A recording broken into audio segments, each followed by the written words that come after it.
Silakan dibaca Pak dari ayat yang pertama sampai yang ke-11 dan dilanjutkan dengan khotbah Pak sekalian.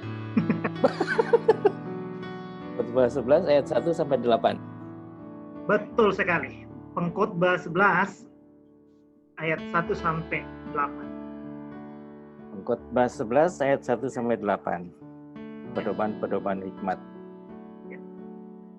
Melemparkanlah rotimu ke air, maka engkau akan mendapatkannya kembali lama setelah itu. Ayat kedua, berikanlah bagian kepada 7, bahkan kepada 8 orang, karena engkau tidak tahu malapetaka apa yang akan terjadi di atas bumi. Ketiga, bila awan-awan syarat mengandung hujan, maka hujan itu dicurahkannya ke atas bumi, dan bila pohon tumbang ke selatan atau ke utara, di tempat pohon itu jatuh, di situ ia tinggal terletak. Keempat, siapa senantiasa memperhatikan angin tidak akan menabur, dan siapa senantiasa melihat awan tidak akan menuai. Sebagaimana engkau tidak mengetahui jalan angin dan tulang-tulang dalam rahim seorang perempuan yang mengandung, demikian juga engkau tidak mengetahui pekerjaan Allah yang melakukan segala sesuatu. Taburkanlah benihmu pagi-pagi hari, dan janganlah memberi istirahat kepada tanganmu pada petang hari, karena engkau tidak mengetahui apakah ini atau itu yang akan berhasil, atau kedua-duanya sama baik. Ayat ke-7, terang itu menyenangkan, dan melihat matahari itu baik bagi mata. Oleh sebab itu, jikalau orang panjang umurnya, biarlah ia bersukacita di dalamnya. Tetapi hendaklah ia ingat akan hari-hari yang gelap, karena banyak jumlahnya. Segala sesuatu yang akan datang adalah kesia-siaan. Terima kasih Pak Anton. Kemudian kita masih bagian yang sama, kita baca dalam bacaan bahasa Indonesia sehari-hari. Tolong Ibu Stefani. Ini kan yang ini ya, terjemahan baru. Kalau bisa dilihat yang bahasa Indonesia sehari-hari. Bisa Bu Stefani? Yang di layar ini bukan? Bukan. Yang terjemahan Indonesia sehari-hari. Bis ya.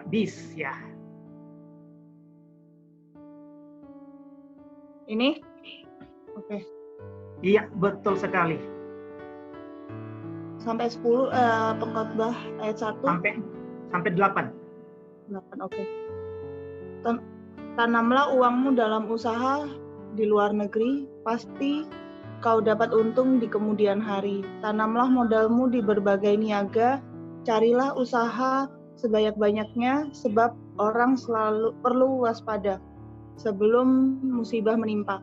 Ke arah manapun pohon itu rubuh, tetap akan terbaring di tempat ia jatuh. Bila awan mengandung air hingga syarat, hujan pun turun ke bumi dengan lebat. Siapa menunggu sampai angin dan cuaca sempurna, tak akan menanam dan tidak pula memetik hasilnya. Allah membuat segala-galanya dan manusia tak akan memahami tindakannya.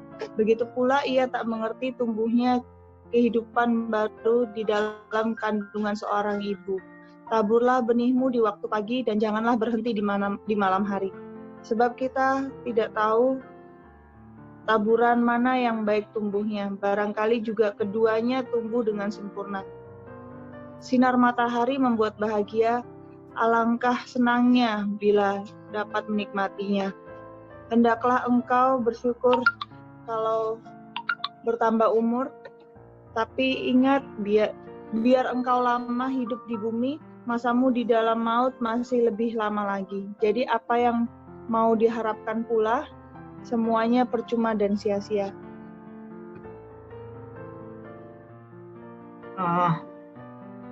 Mungkin 2 atau 3 minggu lalu ya, saya membawakan bagian tentang 3 hal yang tidak bisa dielakkan dalam hidup ini. Kita tidak tahu apa yang akan terjadi di depan kita. Oke lah, mungkin kita bisa meramal ya 1 bulan ke depan atau 2 bulan, 3 bulan, tapi kalau sudah tahun depan, kita cuma bisa merencanakan, tetapi kita tidak tahu apa yang akan terjadi, ya. Seperti pandemi COVID ini. 7 bulan lalu, siapa yang tahu kalau kita bakal di karantin gitu ya, yang bebas malah binatang-binatang di luar gitu, terbalik dengan orang. Sekarang binatang lepas, pohon-pohon hijau kembali, tetapi kita harus terkurung. Saya berharap waktu ini cepat berlalu sehingga saya bisa salaman dengan Pak Anton, gitu ya. Dan hari ini kita akan belajar tentang hal apa yang akan terjadi ke depan dalam pandangan pengkhotbah. Oke. Jadi hidup manusia itu penuh dengan ketidakpastian. Kita sukar memprediksi kejadian di esok hari. Apa yang menyenangkan dan yang buruk itu sama-sama berpeluang terjadi. Oke. Kemudian jadi pendeknya di dunia ini tidak ada yang pasti kecuali ketidakpastian itu sendiri. Jadi tidak ada yang pasti kecuali ketidakpastian itu sendiri. Lalu pertanyaan yang perlu kita renungkan adalah bagaimana dong kalau begitu kita menyikapi ketidakpastian ini. Oke. Karena kalau kita tidak menyikapi ini dengan baik, waduh itu kayak pohon rubuh, nggak kemana-mana. Oke. Seperti firman Tuhan tadi ya, kenapa saya pakai baca dua bagian, supaya kita, karena kalau lihat bagian di terjemahan baru kan kayak lemparkanlah rotimu ke air. Apa kok lempar roti ke air, maksudnya apa gitu ya. Tapi kalau lihat di bahasa Indonesia sehari-hari ternyata tanamlah uangmu di berbagai usaha gitu ya. Nah, kembali pertanyaan yang tadi ya, bagaimana kita menyingkapi ketidakpastian hidup ini? Nah, Nas hari ini mengajarkan bahwa hidup karena ketidakpastian itu ada di hadapan kita, kita akan mengalami itu, semua manusia tidak akan bisa mengelakkan ini, tentu kita harus bersiap-siap menghadapi itu. Oke? Jadi hidup ketidakpastian ada risikonya, tetapi juga menyimpan kesempatan. Oke? Jadi hidup di depan kita yang tidak kita ketahui ini mengandung risiko, tetapi juga kesempatan. Nah, dengan begitu antara dua tarikan ini kita perlu mempersiapkan kehidupan yang bijaksana. Oke? Nah, kita akan belajar hari ini dan kita akan sharing juga, yang lain juga akan sharing sama-sama ya, kita lebih interaktif malam ini tentang apa yang diajarkan pengkhotbah, kemudian kita coba refleksikan itu di dalam kehidupan kita. Oke? Ayat yang pertama pengkhotbah mengatakan begini, lemparkanlah rotimu ke air. Oke, lemparkanlah rotimu ke air. Dan di bahasa Indonesia sehari-hari, tanamlah uangmu dalam usaha di luar negeri. Pasti kau dapat untung di kemudian hari. Ini pun saya harus masih agak susah memahami perkataan ini gitu ya. Lemparkanlah roti ke air, kemudian lihat bahasa Indonesia sehari-harinya, tanamlah uangmu dalam usaha di luar negeri. Oke. Jadi harus melihat komentator dong ya, komentator dari Alkitab. Jadi Alkitab itu ada commentary, kita bisa lihat di situ apa sih maksud.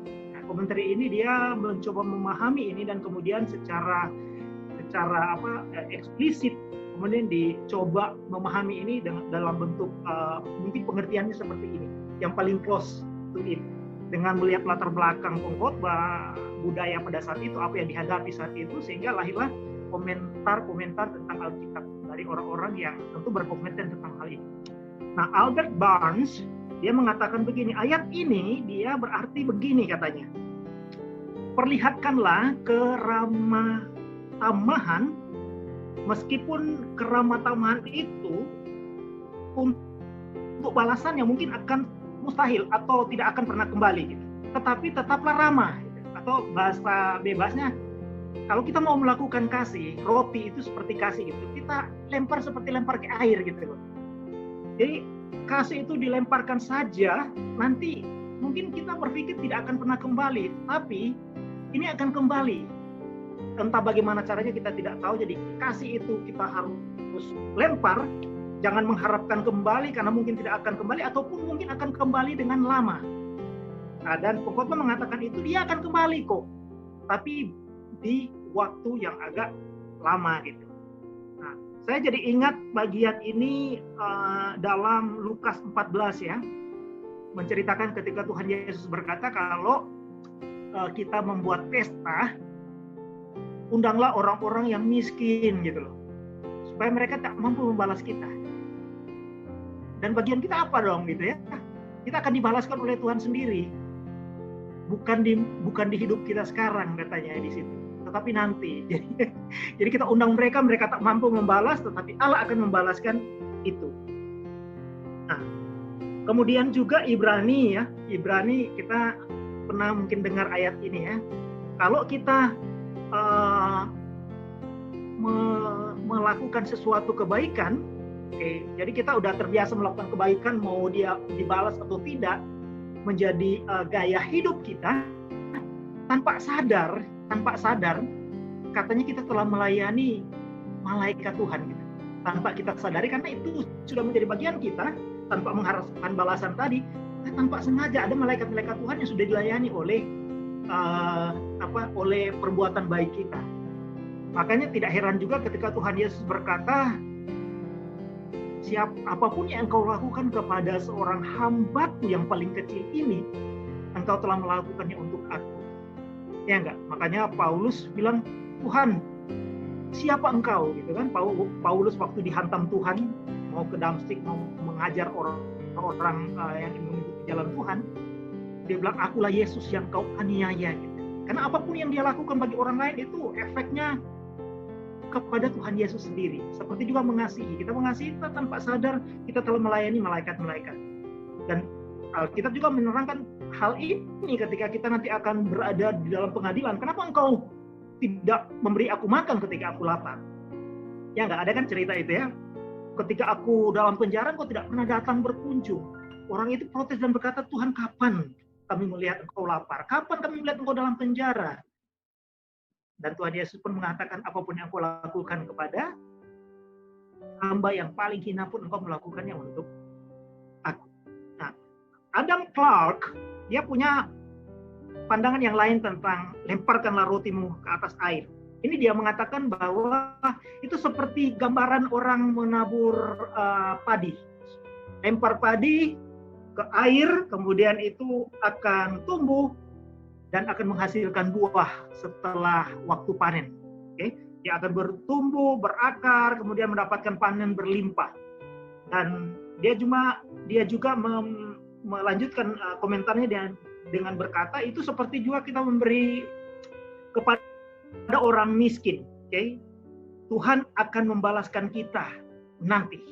Oke, memberi seperti juga dia mengatakan begini. Ada satu satu tradisi ya di Europe atau di Amerika. Jadi berikanlah roti kepada pelaut. Jadi orang yang lewat di dermaga atau lewat di laut itu kasih roti. Dia tidak akan pernah dapat membalas itu makanan gitu. Dia langsung pergi lagi gitu. Jadi lupakanlah itu. Tetapi ini justru budaya yang sangat baik karena akan dibalaskan, entah bagaimana caranya.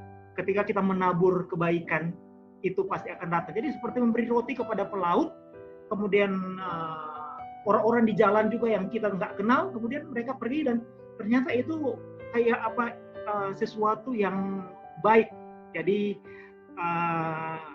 sesuatu yang diajarkan oleh Tuhan tanpa berharap bahwa itu akan kembali. Jadi itu komentator dari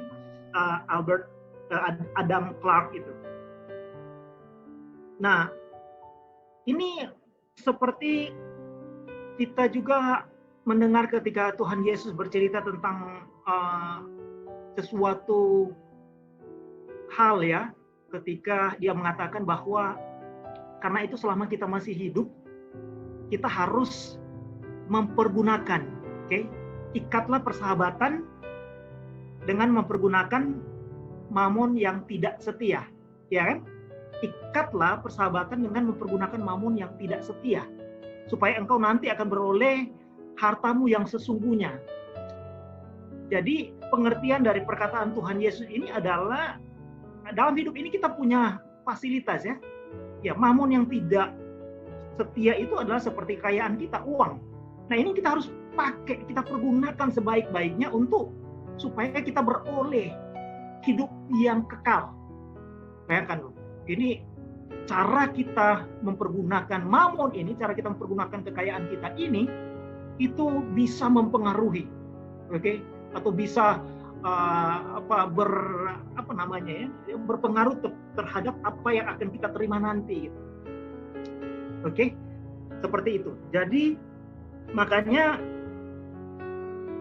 bagi kita harus mulai berpikir sekarang bahwa kita nggak tahu apa yang akan terjadi ke depan. Tetapi kebaikan yang kita tanamkan hari ini, oke, itu akan dibalaskan entah lama seperti roti yang kita buang tadi. Dalam hidup ini mungkin tidak, tetapi nanti Tuhan akan balaskan dalam kehidupan yang akan datang. Oke, makanya teman-teman, di masa pandemik ini sangat banyak orang yang membutuhkan uluran tangan kita, ya. Ini juga mungkin bagi Pekik mulai memikirkan tentang sesuatu yang boleh kita lempar keluar supaya kita tidak melewatkan kesempatan untuk berbagi ini. Oke. Kemarin saya di LOV membawa bagian tentang mempergunakan harta yang tidak setia ini.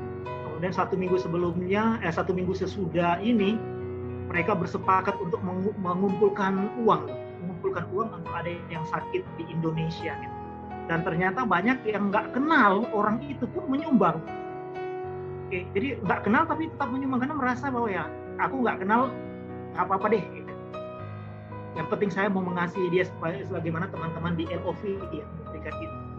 Dan kemarin juga ini bukan mau ini ya, tapi suatu hal yang positif, gitu. Seperti aku dengar dari Project, dia juga menyumbang ke beberapa yayasan, ya. Istriku juga ikut-ikutan kemarin, bukan ikut-ikutan mungkin ya, istriku juga bereaksi dengan itu, menyumbang juga yayasan Tangan Pengharapan, ya, yang Henny Kristianus. Itu sesuatu hal yang baik. Henny nggak kenal kita, tetapi kita melihat pekerjaannya luar biasa yang menjangkau sampai ke pelosok-pelosok, gitu ya. Ya, jadi ayo momen-momen seperti ini, kalau kita punya kelebihan, pekakan hati kita untuk melempar roti tadi, seperti kata pengkhotbah. Nah, teman-teman, saya dulu waktu tahun 2002 ya, atau 2004, saya waktu itu kami baru beli tanah.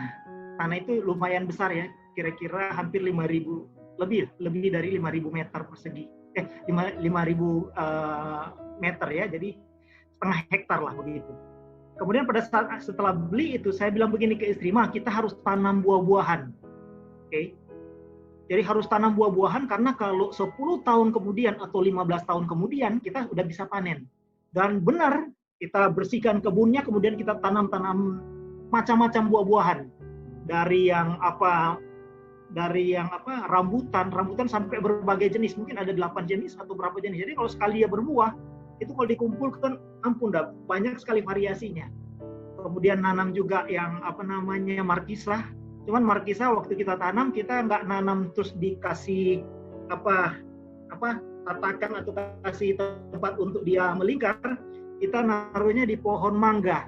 Jadi apa yang terjadi setelah dia berbuah? Gimana ngambilnya? Sampai di ujung-ujung, gitu kan? Jadi melihat begini cuma bisa menikmati. Ampun, gimana cara ngambilnya? Ternyata kalau markisah itu harus dirapiin, ya, gitu kan? Dia tinggal petik begitu. Nah, teman-teman, artinya sesuatu yang kita yang ada di hadapan kita, kalau kita merencanakan, itu pun akan mendapatkan hasil yang baik. Oke. Jadi saya sekarang mohon kita share, ya. Kalau ada yang punya pengalaman ya tentang hal-hal seperti ini. Bisa juga pengalaman tentang memberikan sesuatu kepada orang, kemudian juga tahu-tahu dapat balasan yang lebih besar, atau juga pengalaman seperti tadi. Kita nggak tahu apa yang terjadi, tapi kita kok pengen melakukan ini, ya, sehingga ketika itu terjadi, kita sudah persiapan ke arah situ. Oke, dipersilakan kalau ada yang mau berbagi, atau juga mungkin memberikan tambahan, ya, dari apa yang saya katakan tadi tentang bagian ini. Silakan.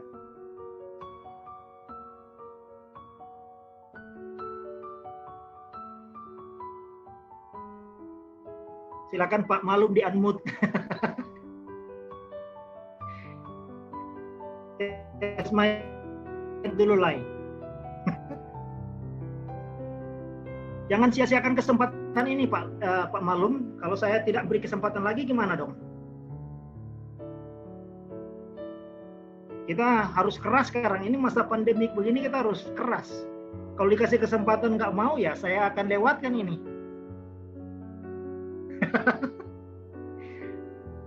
Iya. Oke, ada tambahan lagi teman-teman. Kalau nggak saya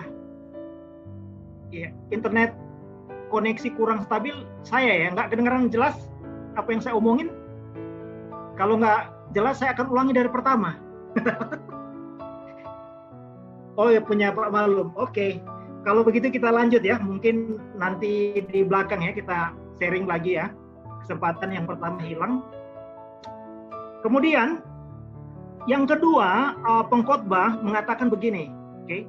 Jadi kan ketidakpastian hidup itu jangan disingkapi dengan cara yang yaitu hanya menunggu, kemudian berpangku tangan, menyerah dan berputus asa. Misalnya kita lihat di ayat yang ketiga ya, dan bila pohon tumbang ke selatan atau ke utara, di tempat pohon itu jatuh, di situ ia tetap terletak. Oke, seperti yang aku katakan tadi ya. Kalau kita tidak mempersiapkan masa depan kita tidak punya rencana apapun, itu kalau masalah itu datang, ya udah siap-siap. Kita jatuh dan nggak kemana-mana seperti pohon tadi. Ya nggak? Jadi gambaran ini luar biasa. Kalau kita tidak mempersiapkan, kalau kita merasa pekerjaan kita ini aman-aman aja, nyantai, nggak bakal dipecat. Ketika kita dipecat, kita baru tahu arti kehilangan ya. Tetapi kalau kita sudah sebelum dipecat aja kita sudah merasakan walaupun belum nyampe ke sana. Seperti juga kita merindukan surga gitu. Kita belum mati, tetapi kenapa nggak merindukan surga itu gitu? Apa yang akan kita alami di sana ya? Pernah nggak teman-teman berpikir seperti ini? Aku sering berpikir begini ya. Nanti kalau aku pulang ke surga, aku pengen ngobrol dengan teman-temanku dulu yang telah mendahului aku. Mungkin bercerita tentang pelayanan di Bekik. Jadi seperti itu, ada juga kepikiran seperti itu. Apakah di sana kami bisa bercerita tentang hal-hal yang terjadi di dunia ini atau tidak? Kalau bisa, aduh betapa indah ya. Nah, mungkin kita akan sharing dan kita dibukakan luar biasa di sana dan sebagainya. Oke. Nah, kemudian ayat yang ke-5, misalnya dia berkata, sebagaimana engkau tidak mengetahui jalan angin dan tulang-tulang dalam rahim seorang perempuan yang mengandung, demikianlah engkau tidak mengetahui pekerjaan Allah yang melakukan segala sesuatu ya. Jadi kita nggak kepikiran apa yang akan terjadi, tetapi kita nggak boleh diam. Kita harus melakukan sesuatu untuk menghadapi itu. Oke? Secara mental kita harus siap bahwa kita kan mati itu nggak nanti nunggu sakit ya, nggak nunggu nanti kita tua gitu. Hari ini Solsius bisa berbicara mungkin dengan kesehatan yang prima, nggak tahu loh. Minggu depan masih bisa ketemu nggak di LOV, ya kan? Jadi hal-hal seperti ini kita mulai berpikir ke depan, kalau saya terpanggil nanti, apa yang sudah saya persiapkan dalam hidup ini. Oke? Makanya ini juga bisa berlaku dalam hal seperti tadi ya, menabur benih pagi-pagi. Jangan melihat angin, melihat ini, oh ini belum kok, nyantai kok. Belum, ini kayaknya nggak apa-apa nih. Jadi belum, masih aman lah, begitu-begitu. Jadi kita nggak ada persiapan secara mental, sehingga ketika itu menghantam kita, baru kita tahu bahwa wow, kita tidak mempersiapkan hal itu. Makanya pengkhotbah mau supaya kita siap sedia untuk menghadapi masa depan. Jadi jangan menunggu yang tidak pasti nanti, tetapi kita mempersiapkan apa yang akan terjadi nanti. Kita sudah mempersiapkan itu dengan menabur, dengan bekerja. Itu adalah sikap yang bijaksana ya dalam menghadapi misteri kehidupan ini. Ya, teman-teman, jadi pengkhotbah menganjurkan kita untuk mengobarkan semangat dan kepercayaan untuk menghadapi ketidakpastian dengan iman, dengan iman bersama dengan Tuhan. Oke, sekarang kesempatan yang kedua untuk kita share lagi ya. Kira-kira apa yang akan terjadi di hadapan kita dan apa yang telah kita persiapkan hari ini. Oke. Jadi mohon kita share lagi apa yang mungkin akan terjadi, dan apa persiapan yang kita lakukan. Atau mungkin juga begini, pertanyaannya mungkin dibalik, bukan ke depan, tapi pernah kita mengalami suatu hal yang karena aku telah mempersiapkan itu, dan ketika itu telah terjadi, aku mendapatkan manfaat yang luar biasa. Mungkin itu juga bisa di-share di waktu ini. Mungkin yang pernah mengalami itu, saya dulu kok merasa aman-aman, tapi saya menyimpan uang gitu. Ketika diputuskan hubungan kerja, saya sudah mempunyai persiapan untuk itu. Atau juga mungkin saya baca Alkitab tiap hari, ternyata setelah 20 tahun kemudian saya jadi berguna di Pekik gitu ya, saling bisa share dan sebagainya. Itu yang pernah terjadi dahulu. Tapi juga mungkin kalau saudara punya sesuatu untuk di-share malam ini tentang mungkin ini akan terjadi nanti dan saya sudah mempersiapkan ini. Oke? Jadi bisa di-share. Kesempatan kedua, silakan Pak Malum lagi di unmute.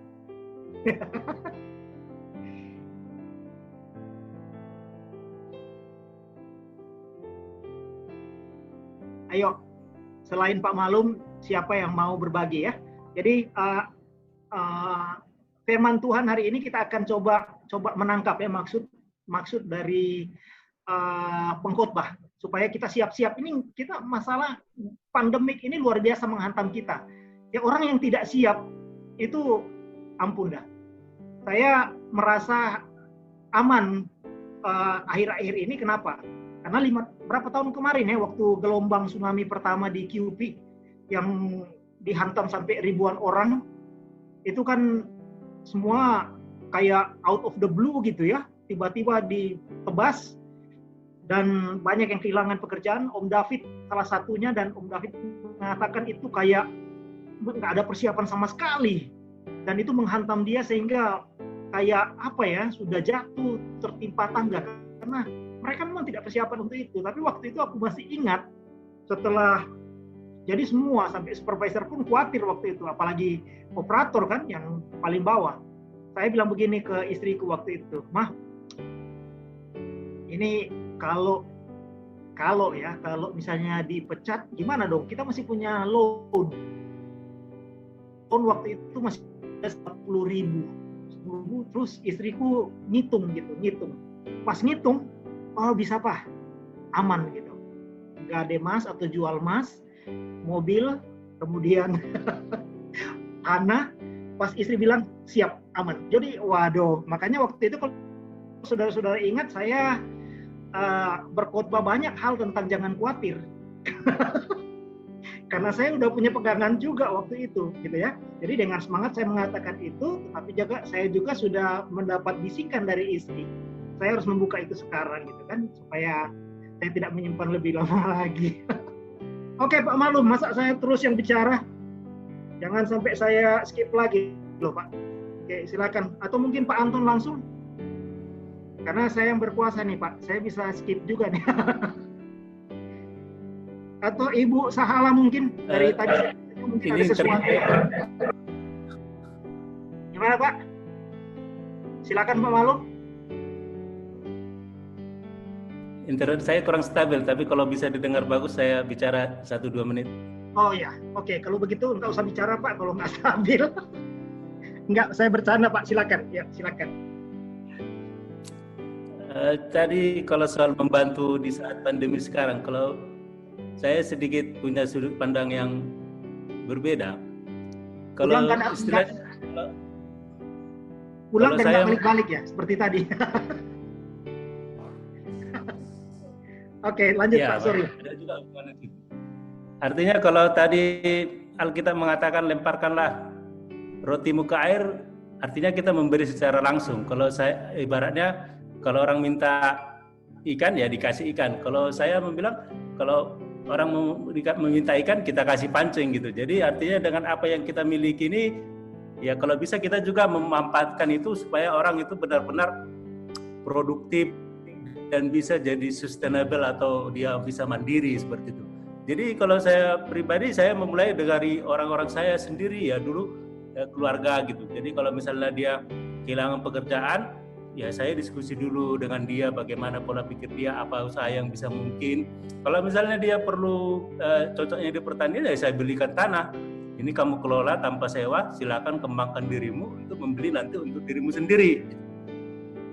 Itu cara saya. Jadi kalau saya langsung memberi, ya memang tidak menutup juga kemungkinannya dalam kesempatan tertentu ya kita beri tanpa harapan dia akan mengembalikan kepada kita lagi ya. Itu artinya kita dalam tanda kutip ya sedekah dikasih seperti itu. Tapi ada juga cara yang seperti saya bilang tadi itu supaya dia bisa sustain di kemudian hari, tidak jadi terus meminta, karena ada ungkapan orang hidup dalam belas kasihan orang lain itu sangat tidak mengenakkan gitu. Jadi bagaimana cara kita supaya membuat orang terus tidak meminta? Kita ajari dia, kita diskusi bagaimana supaya kita kasih jalan supaya dia bisa mandiri dengan bantuan yang kita berikan. Jadi tidak selalu dia next time selalu meminta lagi seperti itu. Jadi ajari dia untuk modal yang kita punya gitu. Itu pendapat.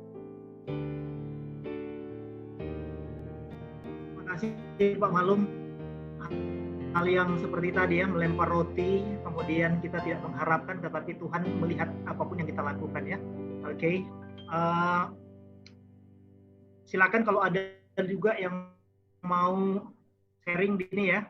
Mungkin aku pengen nanya ke Pak Alex ya. Pak Alex kan punya pengalaman nih Pak ya. Sebelum dapat kabar jadi bachelor status itu pernah nggak kepikiran akan terjadi itu, dan persiapan apa yang sudah dilakukan Pak Alex? Mohon sharingnya Pak.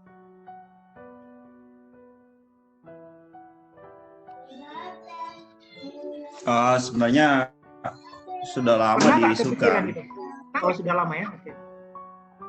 Ya diisukan sudah lama, tapi memang waktu itu tidak kepikiran bahwa di grade kami itu bisa dapat, karena awalnya itu cuman grade di bawah untuk operator kalau di Katalum di bawah teknisi, jadi nggak kepikiran dan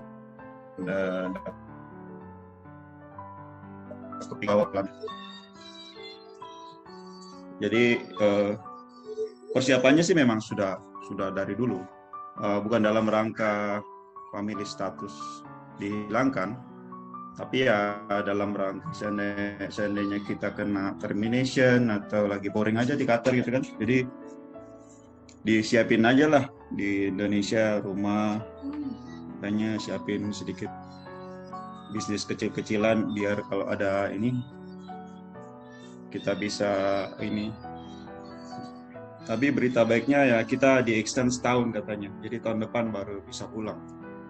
Jadi perusahaan memutuskan bahwa ini terlalu buru-buru, sekolahnya udah mulai di mana-mana, terus airportnya tutup di mana-mana. Jadi kemarin ada surat dari CEO Kamis sore, belum di departemen kami, tapi kalau sudah CEO yang umumkan itu pasti keseluruhan. Jadi ditunda sampai akhir tahun ajaran berikutnya. Puji Tuhan ya, berita baik. Iya. Terima kasih Pak Alex. Sekarang Pak Anton, kepikiran nggak Pak Anton balik ke Qatar gitu, dan persiapan apa yang sudah disiapkan untuk balik ke Qatar? Kemudian kenapa bisa menjadi pendiam begitu Pak? Silakan. Waduh, saya ditembak nih ya. Saya bertanya, tidak menembak. Oh, begitu ya. Iya. Iya. Mungkin pertama saya harus bicara dulu bahwa saya bukan pendiam, Pak. Jadi memang apa yang Project persiapkan untuk menghadapi masa depan yang tidak menentu ini, Bro? Apa yang kalau terjadi seperti ini, kira-kira di bayangan saya sudah menyiapkan sesuatu, atau mungkin juga pernah dulu mengalami hal yang demikian, gitu. Sehingga kita boleh belajar dari pengalaman Project. Silakan. Oke, makasih kesempatannya. Mungkin saya nggak ngasih contoh yang waktu saya di QP ya, tapi sebelumnya ketika saya masih bekerja di Indonesia. Jadi memang waktu itu saya kerja di company namanya Expro. Jadi Expro ini ya base-nya di Inggris. Kalau secara karir dilihat bagus. Dan saya ketika saya masuk di situ, posisi saya bisa dibilang untuk di lapangan itu bagi mereka sudah supervisor. Cuma memang ada kecemburuan dan lain-lain, mungkin karena usia saya masih muda. 30 tahun waktu itu, 31 tahun. Tapi sementara yang saya pimpin ini sudah umur 35, ada bahkan yang 40, bahkan 50. Mungkin dipikir anak kemarin kok bisa gitu ya. Ya, cuma itu kan tergantung dari saya dengan perusahaan yang deal. Ya, saya punya pengalaman ini, mau atau enggak ya silakan. Nah, kemudian akhirnya oke, saya kerja. Nah, terus tapi sebelumnya saya itu bekerja di suatu perusahaan yang namanya lokal juga. Nah, ada kejadian di mana di situ kalau bisa dibilang apa ya, diskriminasi ya. Nah, diskriminasi. Jadi makanya dari situ saya pindah ke perusahaan yang lain karena saya didiskriminasi di situ. Nah, yang mau saya ceritakan adalah sebelum saya ke perusahaan Expro ini sebenarnya poinnya. Nah, jadi perusahaan ini saya nggak sebut namanya. Jadi saya sudah kerja dengan mungkin percobaan itu biasanya kalau orang 3 bulan percobaan, saya sampai 11 bulan mungkin. 11 bulan saya digantung untuk posisi yang sama tapi bayarannya di bawahnya. Kemudian ketika saya meminta adjustment, mereka bilang belum disetujui sama oil company-nya. Waktu itu saya bekerja di Total oil company-nya. Nah, saya perusahaan kontraktor, Total saat itu oil company yang kita layani. Kemudian entah kenapa saya cuma bisa bilang Tuhan ini udah pas banget nih. Posisi saya waktu itu chief operator gitu kan untuk well testing. Udah pas lah. Ini aja nanti saya mau ngambil kredit, kemudian mau bawa jalan-jalan keluarga, itu semua sudah diatur gitu. Tapi entah kenapa saya mengalami kendala dalam hal ternyata ada beberapa orang yang tidak suka saat itu dengan saya. Kemudian mencari-cari kesalahan dan akhirnya sama seperti Mas Anton bilang, sesuatu yang tidak kita lakukan tapi itu dituduhkan pada kita mungkin ya. Dan yaitu kita nggak bisa ngapa-ngapain, terpaksa menerima. Ketika saya kerja malam selesai, pagi-paginya saya bangun, saya kembali ke mes, yang saya terima pun surat cinta. Karena performa nggak baik, karena nggak disukai sama klien, perkara like dislike. Sampai bapak saya waktu ikut turun tangan, tapi nggak ada gunanya juga karena beliau sudah bukan di Total. Tapi ketika dia datang ke Total dan dia ngomong belak-belakan, semuanya mengerti, hanya saja nggak bisa berbuat apa-apa. Nah, akhirnya saya menganggur. Saya nggak prepare apa-apa. Anak udah 2, masih kecil-kecil. Kehilangan pekerjaan. Bisnis yang punya dulu itu di running sama keluarga, akhirnya nggak bisa di running lagi karena semuanya meninggalkan. Jadi nggak kebayang, nggak punya pekerjaan, tinggal di Balikpapan, biaya hidup tinggi. Tapi harus must do something. Sampai-sampai untuk pekerjaan-pekerjaan plumber, saya itu apply. Painter pun saya apply. Di Balikpapan tuh susah banget ternyata dapat pekerjaan. Walaupun udah punya koneksi. Jadi karena kita kepepet ya, kita berusaha. Nah, saya baru sadar berpuluh-puluh aplikasi yang saya buat, nggak ada yang mau terima saya. Saya baru sadar ternyata mungkin ini ada sesuatu gitu ya. Dan memang saat itu saya memang menjadi seorang yang sensitif, cepat marah, kasar, apalagi sama istri saya sedikit-sedikit kan ya berkelahi ya. Nah, istri saya yang selama ini mungkin waktu saya kerja, tapi beliau yang yang ngurus anak aja waktu itu, menggantikan saya untuk mencari nafkah. Saya nggak tahu kenapa istri saya tiba-tiba ada aja uang. Begitu saya lihat BlackBerry-nya, ternyata dia jualan online. Ternyata selama 3 bulan yang nafkahi saya itu istri saya.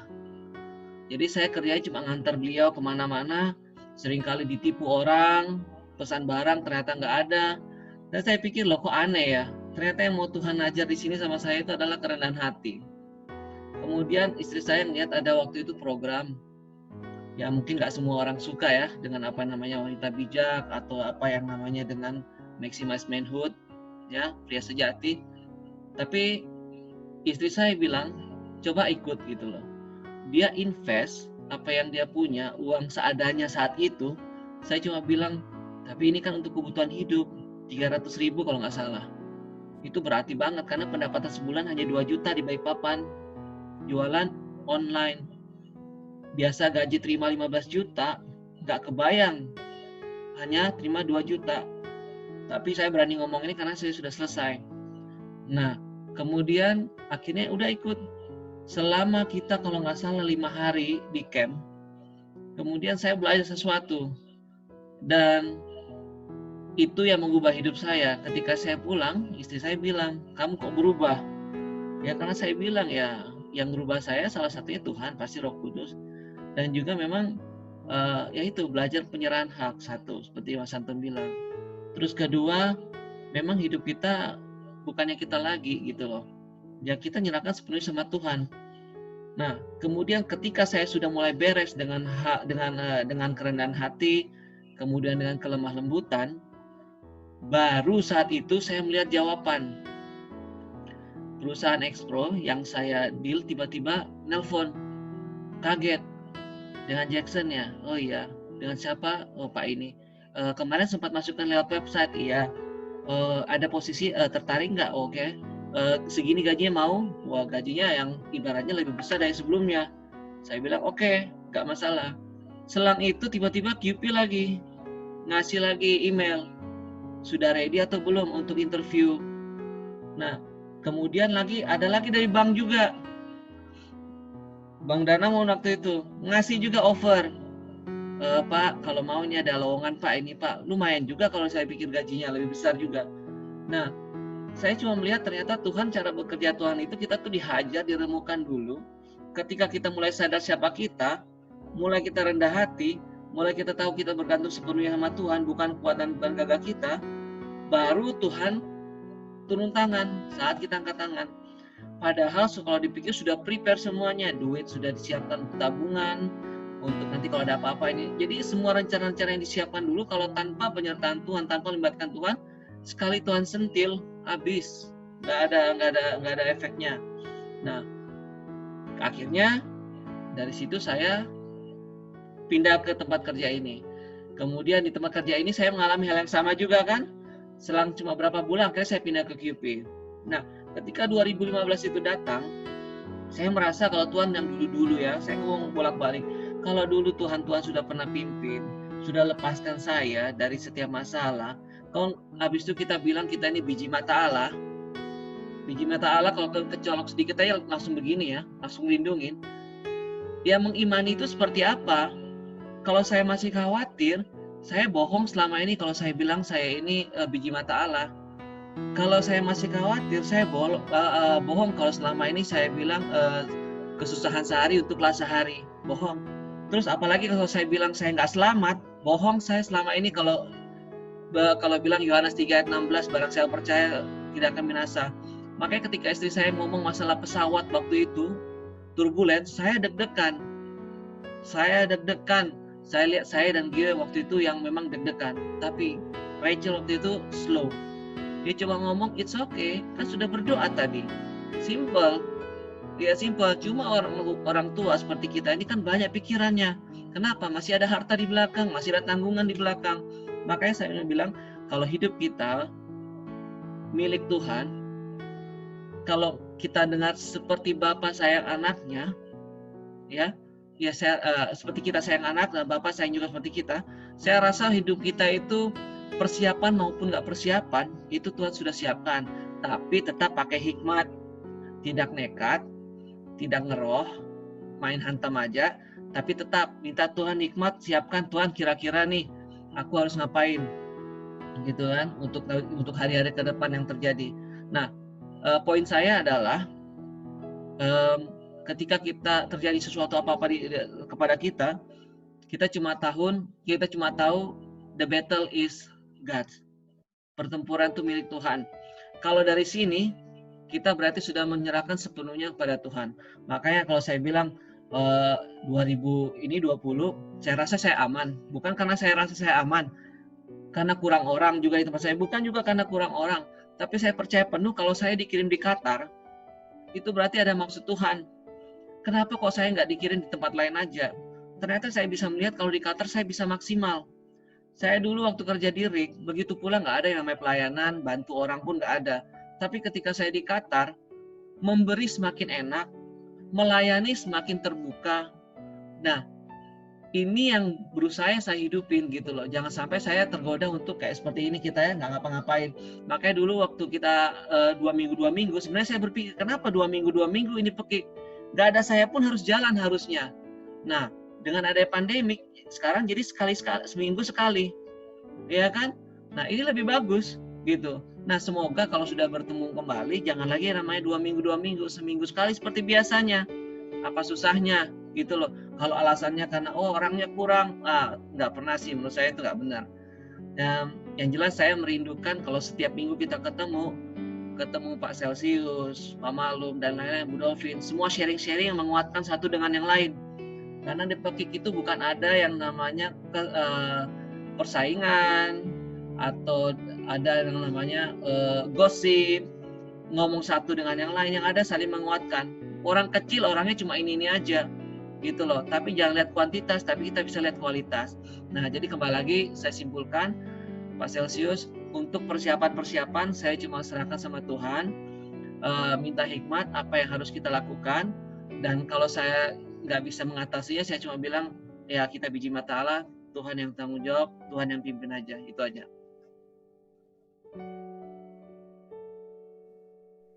Terima kasih Bro Jack, poin yang bagus ya. Sekarang pengen nanya Stefan nih, kepikiran nggak harus menghidupi Jackson selama 3 bulan waktu itu? Dan setelah itu dilalui, apa pesan buat kita semua? Silakan. Waduh, kalau dipikir-pikir waktu itu kan saya umur berapa ya? Umur masih 21 apa ya, 22. Jadi emang dasarnya sebelum waktu dia masih kerja saya udah mulai jualan-jualan karena emang iseng kan gitu. Daripada kita cuma pegang-pegang handphone bukan WhatsApp sih, BBM waktu itu. Jadinya jualan. Tapi saya nggak expect kalau ternyata itu yang jadi Tuhan buka jalan buat saya untuk menghidupi keluarga gitu waktu itu. Tapi yang lucu, sesusah-susahnya kita waktu itu emang keluarga saya di Malang itu nggak ada yang tahu. Kalau kita emang susah waktu itu. Jadi hanya waktu itu cuma keluarga di Balikpapan, itu pun saya kan ada kakak di Balikpapan, itu pun nggak tahu. Kita emang susah. Ya orang mungkin kalau ngelihat kan, oh enggak kok mereka hidupnya biasa aja, happy aja ini. Padahal enggak. Pengangguran gitu. Itu aja sih. Tapi jadi mengajar ke kita gitu. Walaupun gimana Tuhan tuh nggak pernah tinggalin kita lah gitu. Itu aja sih. Terus ya pokoknya semua itu Tuhan udah rencanakan lah. Satu sisi mungkin kalau soal pendapatan mungkin bisa begitu, tapi kalau soal karakter itu benar-benar diajar benar-benar supaya itu mungkin waktunya saya tuh, kalau orang di waktu saya melihat teman-teman saya waktu itu masih baru lulus kuliah, baru mau cari kerja, saya yang sudah susah gitu, yang maksudnya udah berapa step ke depannya gitu loh. Jadi saya merasa aduh, somehow ya enak ya ngeliat teman-teman yang mereka masih bebas gitu kan. Itu aja sih, tapi nggak ada rasa-rasa untuk menyesal atau apa, enggak. Tapi justru malah saya merasa bersyukur kenapa Tuhan malah justru mengajar kita dari awal. Itu sih ini poin yang bagus ya. Jadi mengandalkan Tuhan. Sekarang Bu Yul kebayang nggak hidup tanpa Pak Alex? Iya. Terus persiapan apa? Untung ya di extend selama 1 tahunnya, jadi masih lama lah ya. Tapi paling tidak kemarin udah kepikiran nggak Atau gimana dong kalau nggak ada Pak Alex itu kan? Biasa ada yang mijitin, ada yang tapi harus terpisah. Silakan Bu. Iyalah, kebayang ya, saya kebayangnya kan waktu di Freeport kan. Jadi ya kebayang lah, aduh mulai lagi. Tapi kalau di Freeport kan kita belum punya anak. Jadi sebebas-bebasnya saya dari pagi saya tuh ketinggalin rumah jam 8 sampai jam 7 sampai jam 8 malam. Jadi ya saya pikir lagi ke situ, tapi saya biasa pikir nggak masalah. Tapi sekarang kan punya anak gitu. Jadi saya tuh udah kepikir setting, saya sudah set up rumah kecil-kecil gitu kan, biar berapa kecil banget rumah saya yang ini. Terus saya sudah pikirkan ini, tapi saya selalu bilang suami saya, saya tuh yang beratnya itu beneran, saya selalu cerita sama suami saya nggak mau bisa lama gitu, karena otomatis saya nggak pernah berpikir ya waktu semenjak Katalum rilis kemarin itu, saya cuma pikir, aduh Pak, saya harus beli mobil, saya mau ngantar anak saya Revano harus, saya udah setting Revano harus Evano saya harus antar les, Javita juga saya harus antar les, betul-betul saya jadi harus bapak, jadi ibu gitu, saya nggak mau lama-lama gitu. Terus saya sampai bilang suami, cari kerja lah, pokoknya cari kerja yang dimana sampai saudara saya bilangin ada yang bagus gitu, gajinya bagus kalau mau Alex gitu. Sampai Alex bilang, suami saya bilang, kamu pikir gampang cari kerja sekarang? Kamu nggak tahu ya, saya hampir tiap hari gitu masukin kerja, kamu aja nggak tahu gitu. Tapi ya mana sangka ya, saya sampai untung saya kemarin baru beli AC kan memang harus ditanam di tembok gitu, jadi perlu maintenance yang betul-betul mapan gitu kan. Jadi suatu waktu ternyata buyar, mau beli mesin cuci, beli apa, ternyata ya bener, Tuhan itu bener-bener banting setir 360 derajat, saya nggak jadi pulang. Malahan saya sampai bilang, waduh, saya jadi malu nih, teman saya ada yang booking pula nih yang ini, tempat sepatu lah, rak TV. Sampai dia nggak tahu, bilang teman saya terima email gitu. Hanya dia pulang, dia bilang, bos besar saya yang posisi manajer sekarang, ganti manajer, bilang, katanya jangan dulu jual barang-barang gitu. Terus saya jogging nih sama teman-teman saya baru di situ belum keluar dari rumah gitu, belum keluar dari lorong kecil ini, dia bilang, yuk tadi di WhatsApp gitu sama Bu Hanafi, dibilangin kenapa, dibilangin 2:30 tadi katanya udah dapat gitu, katanya di pending dulu gitu, pokoknya tahun ajaran sampai Juli 3 2021. Dia nggak tahu, aku pulang santai-santai buka sepatu, dia bilang, tuh temanku Pak Hanafi udah dapat itu, bener nggak? Baru dia cek ke Paulus, dia cek temennya, intinya dia belum dapat sampai hari ini email, tapi memang langsung udah teman-temannya sama si Paulus sudah bilang, iya bener-bener belum tahu Tuhan itu seperti apa, maksudnya yang kedepannya itu bener-bener buyar semuanya. Aku bilang sama suami, untunglah belum beli mesin cuci, mana mikir duit mau beli mobil, uangnya cukup atau enggak. Sampai Kak Tiwi bilang, apa ya kemarin, terus gimana dong, nggak tahu nih Kak, aku udah pokoknya masih buyar semua, ini aja udah senang gini, pokoknya untung lah, belum kredit, untung belum jalan Adira. Itu aja, tapi terima kasih, walaupun Tuhan memang banting setir 360 derajat ya, bersyukurlah. Entah kedepannya semoga maksudnya jauh lebih baik, Katalum bisa profit, batal pulang lagi deh. Itu aja. Makasih Bu Yul. Kalau mati ya jelas ya. Saya udah, kalau biasa saya bangun pagi, saya serasa pikir, kadang ya iyalah pikir pasangan, kalau saya biasa bilang sama suami, kalau lu nggak ada atau tiba-tiba mati di Qatar, gue bisa balik nggak, jemput lu bisa lihat nggak, itu aja pasti pernah ya. Sedikit Pak Alex, silakan Pak, sedikit persiapan apa kalau Bu Yul pulang? Sedikit aja Pak Alex. Persiapannya ya, kalau nggak bisa promosi ya pulang. Jadi memang saya nggak pengen berpisah ya. Masalahnya kalau kita orang tuanya nggak terlalu pusing, kita udah lama sama-sama kan. Ya. Anak-anak itu loh, ini lagi masa emasnya pertumbuhan mereka. Jadi saya sendiri alami lama saya nggak sama-sama orang tua saya, dititip sama nenek. Jadi di saat itu saya bisa bandingkan gitu. Masa-masa itu kritis sekali. Jadi kita kayak serasa nggak terlalu rindu sama orang tua gitu saat-saat itu. Sekarang saya bandingkan sama dengan adik saya itu. Adik saya lebih dekat sama orang tua karena memang mereka dari kecil nggak pernah pisah. Saya SD hampir dari kelas 1 sampai kelas berapa nggak sama-sama orang tua. SMP nggak sama-sama. SMA saya asrama. Kuliah nggak sama-sama. Jadi saya cuma berapa tahun sama orang tua. Jadi memang beda. Jadi makanya saya nggak mau anak saya kayak gitu supaya lebih dekat gitu. Gampang dibimbing istilahnya. Terima kasih Pak Alex, good point ya. Dari tadi Bu Dukan senyum-senyum, pasti ada sesuatu dong untuk di-share. Silakan Bu. Di-unmute dulu Bu, di-unmute dulu.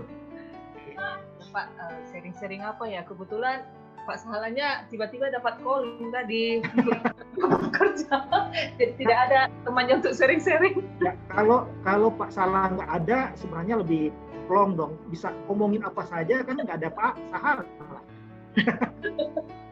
ya memang ya seperti ya rancangan Tuhan itu memang ya kita memang ya seperti yang dibilang ya kita memang tidak pernah tahu seperti ya pada awal kita sampai di sini kan tahun 2012 ya Pak Sahalanya kerja di Papua ya. Di mana dia pulang sebulan ya, saya lagi hamil, pertama kali hamil ditinggal-tinggal ya, rasanya nggak enak lah ya saat itu ya betul-betul nggak enak lah. Saya cuma ya berdoa sama Tuhan, ya Tuhan, aku tidak mau anakku nanti begini pergi ditinggal-tinggal sebentar sama bapaknya, sebulan ketemu, sebulan enggak. Aku tidak mau seperti ini ya Tuhan, tolong kasih aku jalan supaya kami bisa bersama-sama, kami bisa membesarkan anak-anak kami sama-sama. Aku tidak mau seperti ini, walaupun sebulan-sebulan ditinggal ya tetap tidak enak. Bukan seperti itu gambaran saya dalam membina rumah tangga dulu. Jadi kami sama-sama berdoa, sama memasukkan lamaran rame-rame, mana yang diterima ya puji Tuhan. Kemarin itu ada dua yang diterima, satu di KIPI, satu di Dubai. Pada saat di KIPI ini ya, pada saat saya lagi betul-betul lagi kontraksi hamil 3 Gabriel mau keluar. Jadi ya dia maju ke KIPI sini, saya baru melahirkan Gabriel 1 minggu saya udah ditinggal. Wah, betul-betul nggak enak ini. Dimana pada saat itu kan ya seharusnya ya secara emosional ya, pasti membutuhkan suami kita di samping kita ya, karena ya betul-betul ya itu pengalaman pertama kita ya. Tapi ya dalam hati saya berkata ya kan ini juga yang saya doakan, ada pekerjaan baru, bisa sama-sama nanti sama suami saya ya, kenapa tidak dicoba dulu ya, mungkin ya seperti inilah dulu Tuhan kasih jalan kepada kami, walaupun saya baru melahirkan sudah ditinggal ya, tetapi ya at the end kan kami bisa sama-sama sebagai suatu keluarga yang utuh, bisa membesarkan sama-sama anak-anak kami ya. Betul-betul ya rancangan Tuhan ya memang ya tidak seperti yang kita inginkan, tapi ya memang harus dari kehendak Tuhan. Itu aja sih sebenarnya, karena saya tidak terlalu pandai bercerita panjang lebar nih. Terus banyak iklan lewat lagi Pak, maaf. Tapi kami nangkap pesannya tadi, nangkap poinnya bagus ya. Jadi berdoa bersama suami, sama-sama sampai melamar pekerjaan sama-sama.